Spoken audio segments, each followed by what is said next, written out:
Hi guys, welcome back to my channel. If you are new here, I'm Joy and I help photographers grow profitable and thriving businesses through videos here on YouTube every single week. So if you're not already subscribed, hit that subscribe button so that you don't miss out on videos that come out every single week. We are in week 2 of our Instagram Convert Your Followers into Clients series. If you haven't seen the first video, you do not want to miss out. I will link it here. I'll put it down below. Make sure it's easy for you to find. But essentially, those first 4 tips are going to be absolutely foundational for converting your audience on Instagram, even if it's a small audience, into paying customers so that you can start making more money in your photography business. So go back and watch that and then come back and watch this video. We've already talked about building trust, posting consistently, having a clear aesthetic, making sure that it's easy for them to contact you, and a clear call to action.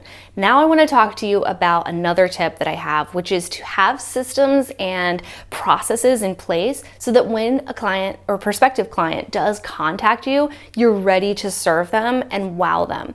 Because what's interesting is if you're not ready to handle the influx of inquiries, you're probably not going to be able to serve them in the way that you're imagining. Oh, if I had all these clients, I would make all this money. It'd be so wonderful. I could leave my day job, you know, so on and so forth. And that's why I want to challenge you to have your processes, your proposals, your contracts, your invoices, everything ready and laid out. So not only are you going to be able to respond to them much quicker because you have all of your contracts, your invoices, your templates, your emails, you're set up on the back end, but you're going to look more professional. You can probably garner higher prices. You're just going to be more efficient in general and not have to live on the computer either if you have all this stuff figured out and saved as templates. Now, the easiest way I've found to do this is to have a CRM, so client relationship management software. And the CRM that I love and use is Honeybook. I've talked a lot about Honeybook. You can try it for free for 30 days, I think, and get 50% off your first year if you use my link below. But I will tell you, this is a game changer, and this is how I've become way more efficient. They even have an app where if I get an inquiry when I'm on the go, I can just hit, yep, I'm interested, throw them my response email, and they get an instant reply with a brochure and information, and it just makes me look so professional. Whereas before, I had to write all this stuff out manually, or I had to copy and paste my templates, and I was just not as efficient. So my biggest tip for you guys is that in order to really convert these clients that you've been growing trust with and nurturing over on Instagram, you have to be ready with systems and processes over on the back end of your business. So that is a huge tip. The next tip that I have for you guys for Instagram and how you can convert that audience is to cultivate a sense of community. So I find that one of the easiest ways to build community is to use the story features where you can ask questions, you can poll your audience, you can have them vote, you can show behind the scenes, and this really starts getting them engaged in your stories more than them just watching. So lots of people are going to just watch, but there's going to be a select few people that really start to engage with what you're doing. They're going to write back, they're going to interact, and that's your chance to interact back, to create a sense of community and for them to feel like they actually know you. So you're breaking down that wall between them feeling like they just follow you and that they actually know you and that they have a relationship with you.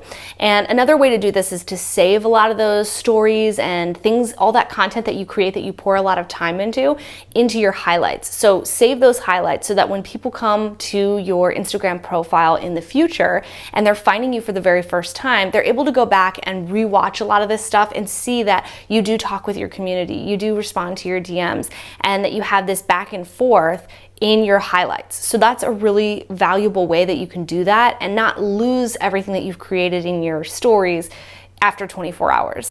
The next way I like to convert my followers to actual clients is to offer something exclusive only to your Instagram followers. Just like we were talking about with building a community, you want them to feel this sense of reward for being a part of your community, where they get this friends and family perk of either a percentage off or a first dibs on your best dates, or maybe it's a giveaway. But basically, if you're offering something where you're thanking them for being a part of your Instagram tribe, it's a way to reward them and potentially convert them into a paying customer.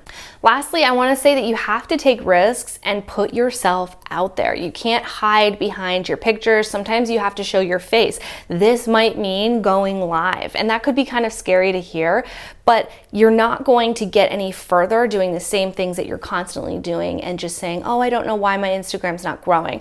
You have to take risks and you have to experiment and try new things. Something that worked for someone else might not necessarily work for your audience, your brand, your offering on your account. So really, it's ultimately up to you to try some of these things out, create better content, post it consistently, and most importantly, measure those results. See where people are engaging most. See what polls or behind the scenes do best with your audience. Maybe lifestyle isn't interesting to them, but they love to see educational posts. Or maybe they're not interested in educational posts and they like entertainment posts.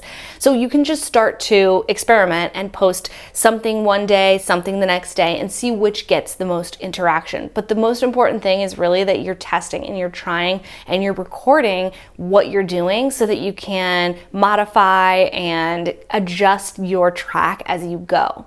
So I want to hear from you. What is one tip that you learned in this video series that you're going to be implementing on your Instagram feed? Leave it in the comment section below, and I will see you guys next week. Bye, guys.